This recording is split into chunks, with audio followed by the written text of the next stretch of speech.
Hello guys, welcome back to my channel Beauty in Commerce.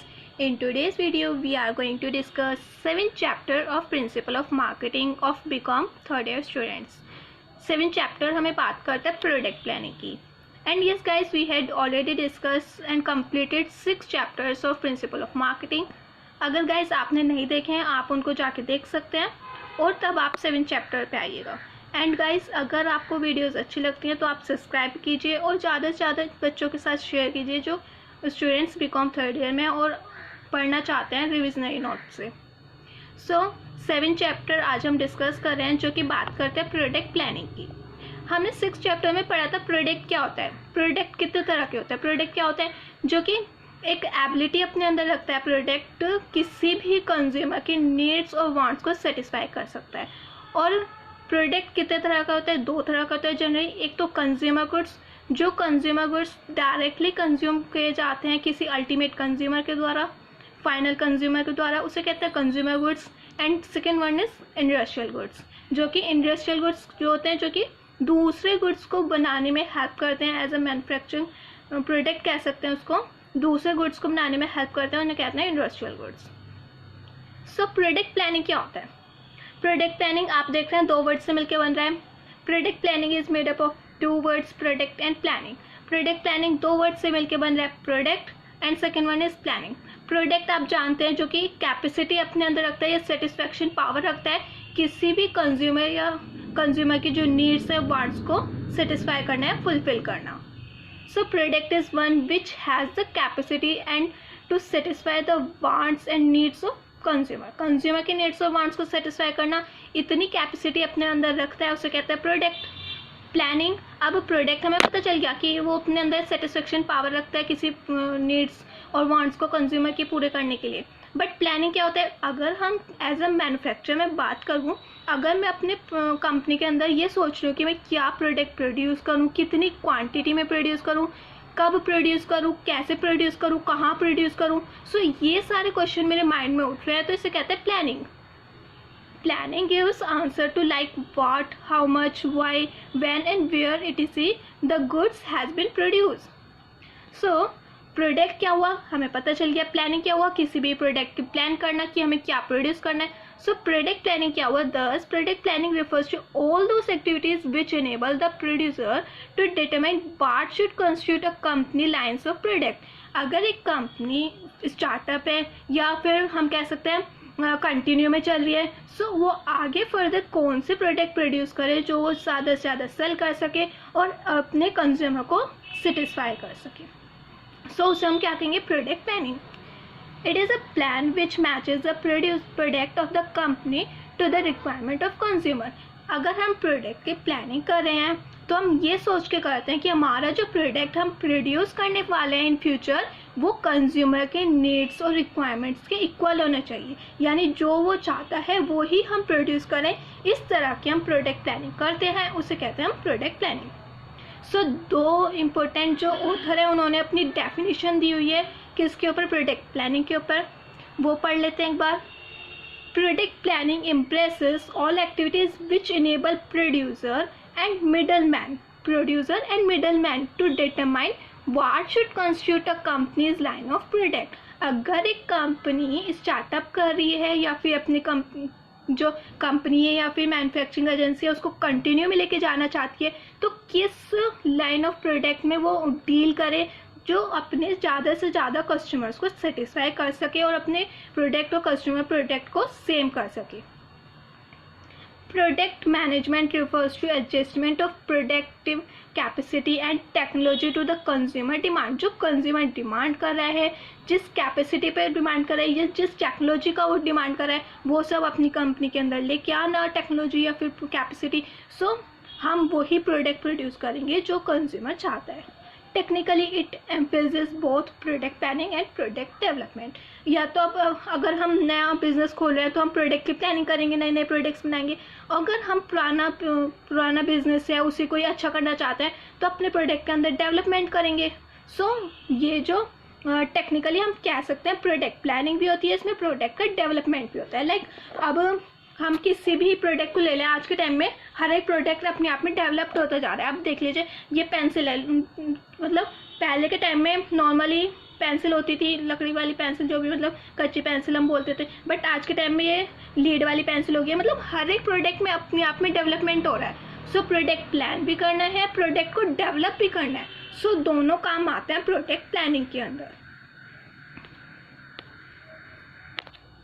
सो हमने देख लिया, बहुत अच्छे से डीप मीनिंग देखा है प्रोडक्ट प्लानिंग किसे कहते हैं। अपने प्रोडक्ट को इस हिसाब से प्लान करना कि हम अपने आने वाले कस्टमर्स को सेटिस्फाई कर सके और वो जो चाहता है वही हम गुड्स को प्रोड्यूस करें। सो इसे कहते हैं हम प्रोडक्ट प्लानिंग। सो इसके काफ़ी सारे कंपोनेंट्स हैं, फीचर्स हमें कह सकते हैं, या कैरेक्टरिस्टिक्स क्या हैं प्रोडक्ट प्लानिंग के। So first one is product innovation. Product planning has various features which are as under. सबसे पहला आता है प्रोडक्ट इनोवेशन। प्रोडक्ट इनोवेशन क्या होता है?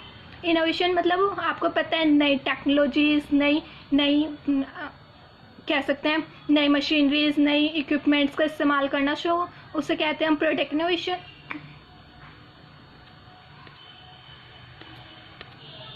So product innovation and innovation is the adoption of new ideas, product or process which is a prospectively useful। यानी कुछ भी नया आइडिया लेके आना। लाइक सपोज हम किस तरीके से मैन्युफैक्चर कर रहे थे अपने प्रोडक्ट को, तो नई टेक्निक लेके आ गए, नए प्रोडक्ट्स बनाना शुरू कर दिए, नया प्रोसेस यूज़ करना शुरू कर दिया। सो कुछ हम नया आइडिया, नया प्रोडक्ट, नया प्रोसेस लेके आ रहे हैं अपनी कंपनी के अंदर, सो उसे कहते हैं product innovation. And innovation provides a new product to consumer. हमेशा अगर हम कंपनी के अंदर इनोवेशन लेके आते हैं तो कंज्यूमर को नया प्रोडक्ट देखने को मिलता है। A new product is one which consumer perceives as new. अब कंज्यूमर चाहते हैं वो नए प्रोडक्ट्स का यूज़ करें और ज़्यादा से ज़्यादा अपडेट हो जाए। सो कंज्यूमर के लिए अगर हम अपनी कंपनी के अंदर नए आइडियाज़, नए प्रोडक्ट, नए प्रोसेस लेके आते हैं, सो उसके लिए कंज्यूमर को क्या निकल के आता है? एक नया प्रोडक्ट निकल के आता है जो कि कंज्यूमर को बहुत अच्छा लगता है परचेज़ करना। सो अगर हम ब्रॉडली स्पीकिंग करें, यानी अगर हम अच्छे से बताएं कि प्रोडक्ट इनोवेशन में क्या क्या आता है, सो सबसे पहले आता है product improvement, technology improvement and marketing improvement. 3 improvement आते हैं, यानी product improvement, technological improvement and marketing innovations. So product innovation कैसे होता है? अगर हम नए प्रोडक्ट्स, अगर हमारा जो पुराना प्रोडक्ट है उसी में ही कुछ चेंज कर दें या कुछ नया प्रोडक्ट लेके आ सकते हैं, या तो अपना पुराने जो पहले से हम चलते आ रहे प्रोडक्ट को बना रहे थे उसी में ही कुछ चेंज कर दें और नया सा कुछ फ्लेवर, नया टेस्ट, नया कुछ उसके अंदर लेके आ जाएं। और हम ये भी कर सकते हैं, हम कुछ अलग प्रोडक्ट भी लेके आ सकते हैं। So it means alteration or modification in the design and physical attribution of already existing product। हमारा जो existing product था उसमें कुछ alteration उसमें add कर दिया, उसमें modify कर दिया। So ये सब चीज़ें होती हैं product improvement के अंदर। So second is technological improvement. अगर हमने अपनी जो प्लांट मशीनरीज यानी जो भी रिसर्च वगैरह थी इन सब में कुछ इनोवेशन लेके आए हैं, उसे कहते हैं technological improvement. New products comes up as a result of technological and scientific research. अगर हमने कुछ अपनी कंपनी के अंदर रिसर्च करवाई है कि मार्केट के अंदर कुछ नया सा प्रोडक्ट आ रहा है जिसकी डिमांड बहुत ज़्यादा है, तो हमने वो भी बनाना अपनी कंपनी के अंदर शुरू कर दिया। पहले नहीं बनता था वो, बट अब बनाना शुरू कर दिया हमने टेक्नोलॉजिकल और साइंटिफिक रिसर्च करके। सो उससे कहते हैं टेक्नोलॉजिकल इम्प्रूवमेंट। मार्केटिंग इनोवेशन क्या होता है? Some of existing product are launch by making changes in packing, branding etcetera. इससे तो आपको साफ पता चल रहा है हमारे पास जो एग्जिस्टिंग यानी पुराने वाला प्रोडक्ट था उसी में ही कुछ पैकिंग अच्छी कर दी, उसका मतलब अट्रैक्टिवनेस वाली पैकिंग कर दी, उसके ब्रांड अच्छा ला दिया। सो अपने जो प्रोडक्ट था वो तो पहले जैसे ही है, बट उसको अट्रैक्टिव बनाने के लिए लोगों को उससे अट्रैक्शन हो। सो ऐसे कुछ काम हमने उसमें किया है, तो उसमें हम कहते हैं मार्केटिंग इनोवेशन, यानी मार्केटिंग करने में कुछ ज़्यादा अच्छा काम किया। सो उसे कहते हैं मार्केटिंग इनोवेशन। सो प्रोडक्ट को इनोवेट करना किस किस तरीके से? या तो प्रोडक्ट को इम्प्रूव करें, यानी जो पुराना प्रोडक्ट है उसमें कुछ एल्ट्रेशन करें या मॉडिफिकेशन करें, और टेक्नोलॉजी को इम्प्रूव कर सकते हैं, हम नए प्रोडक्ट्स लेके आ सकते हैं। और मार्केटिंग, जो हमारी मार्केटिंग फैसिलिटी है यानी हमारे जो मार्केटिंग करने का तरीका है वो भी हम अच्छा कर सकते हैं नए नए ब्रांड के थ्रू, और नए हम उसमें कह सकते हैं पैकेजिंग फैसिलिटी अच्छी कर सकते हैं। या कई बार ऐसा होता है मार्केटिंग के ज़रिए हम काफ़ी डिस्काउंट दे देते हैं जिससे कस्टमर जो होता है अट्रैक्ट होते हैं हमारी ओर। सो कस्टमर्स जो है एक बार परचेज़ करना ज़रूर चाहेंगे अगर उन्हें अच्छा डिस्काउंट मिलता है। सो अगर वो एक बार परचेज़ कर लेते हैं तो उन्हें हमारी क्वालिटी के बारे में पता चलता है और उसको बार बार परचेज करने की सोचते हैं। सो प्रोडक्ट प्लानिंग का फर्स्ट फीचर आपका कंप्लीट हुआ, that is product innovation. Second is product diversification. तो प्रोडक्ट डाइवर्सिफिकेशन क्या होता है? Product diversification means stretching breadth length of product mix by adding new items और प्रोडक्ट लाइन। अगर let suppose मैं एक मतलब अमूल कंपनी है, वो अमूल बटर बनाती थी, ठीक है। अब कंपनी जो है काफ़ी ज़्यादा अच्छा मतलब उसके मार्केट में डिमांड है और वो क्या कर रही है, काफ़ी सारे कस्टमर्स के इंटरेस्ट को होल्ड कर रही है। सो कंपनी क्या करती है, अगर वो आपने देखा होगा आजकल उसकी ब्रेड भी काफ़ी ज़्यादा सेल होती है। सो एक काम करती है कंपनी, एक प्रोडक्ट बनाने के साथ साथ दूसरे नए नए प्रोडक्ट्स भी लेके आती रहती है, अलग अलग प्रोडक्ट लाइन में डील करती है। सो उसे कहते हैं प्रोडक्ट डाइवर्सिफिकेशन। यानी एक कंपनी एक तरह के प्रोडक्ट तो बना ही रही है, साथ के साथ दूसरे प्रोडक्ट लाइन में भी जाके उसमें भी प्रोडक्ट को प्रोड्यूस करिए। सो उसे कहते हैं नए आइटम्स को ऐड करना या फिर नए प्रोडक्ट लाइन को ऐड करना।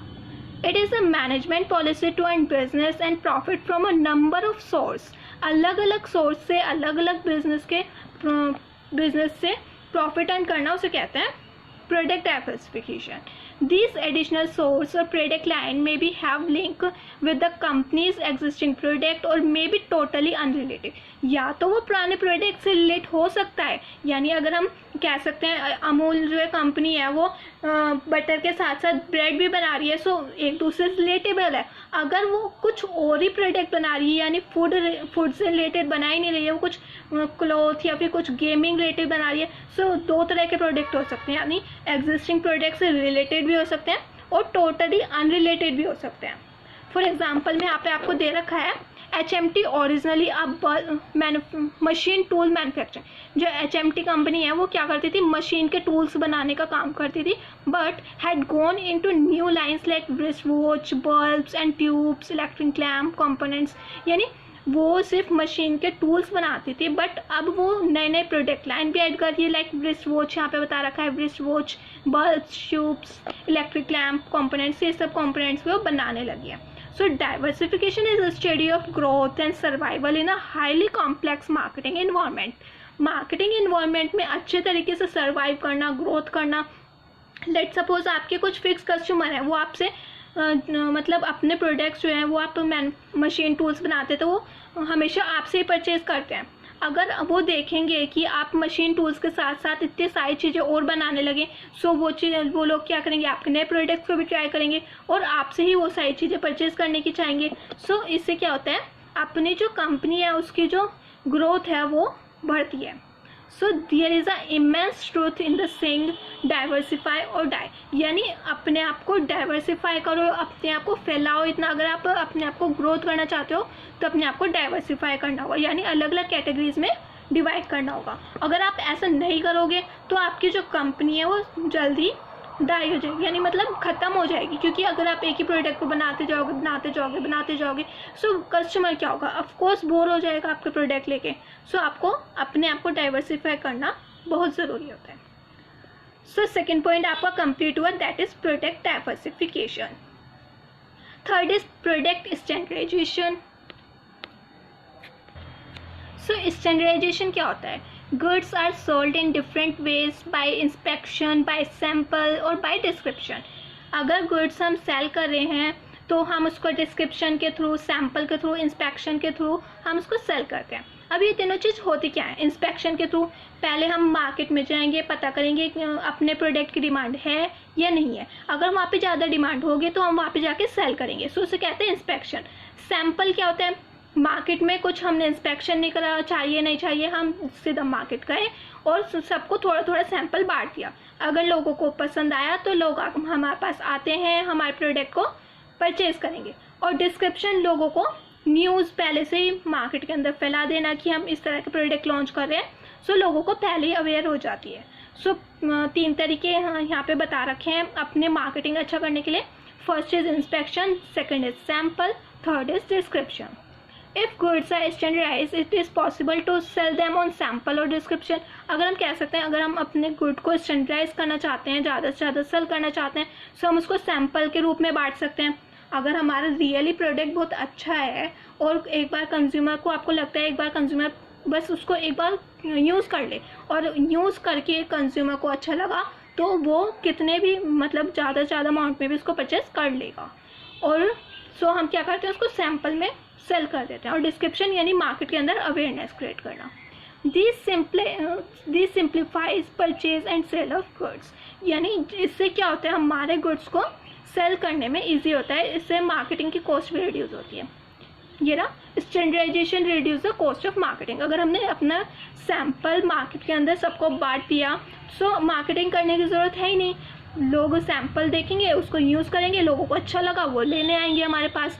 सो मार्केटिंग का जो कॉस्ट है वो रिड्यूस हो जाती है। It helps consume to select goods quality good quality product because consumer will select from limited variety.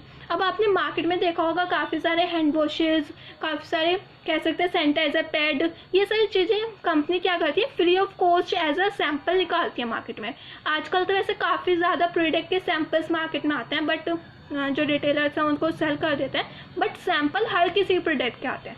सो अगर आप उनको सैम्पल को फ्री में यूज़ करेंगे, उनको देखेंगे वो अच्छे हैं नहीं है, देन आप उसको अपना डिसीजन बना सकते हैं उसको परचेज करना है नहीं करना है। सो ये टेक्निक हो जाती है एक तरह से मार्केटिंग करने की, मार्केटिंग कॉस्ट रिड्यूस करके हम सैंपल निकाल देते हैं मार्केट के अंदर। सो इसे कहते हैं प्रोडक्ट स्टैंडर्डाइजेशन, अपने प्रोडक्ट के स्टैंडर्ड को बढ़ाना। एंड लास्ट सबसे इम्पोर्टेंट कंपोनेंट जो आता है प्रोडक्ट एलिमिनेशन। प्रोडक्ट एलिमिनेशन क्या होता है, जस्ट लाइक हम 4 प्रोडक्ट बनाते हैं, हमने काफ़ी ज़्यादा रिसर्च की और पता लगाया हम जो 4 प्रोडक्ट बना रहे हैं उसमें 2 प्रोडक्ट तो हमारे ऐसे हैं जो बहुत हाई लेवल पे सेल होते हैं, बट एक प्रोडक्ट ठीक ठीक सेल होता है और जो एक प्रोडक्ट है उससे हमें लॉस ही लॉस होता है। सो हम क्या करेंगे, उस प्रोडक्ट को बनाना बंद कर देंगे, एलिमिनेट कर देंगे। उससे क्या आता है प्रोडक्ट एलिमिनेशन।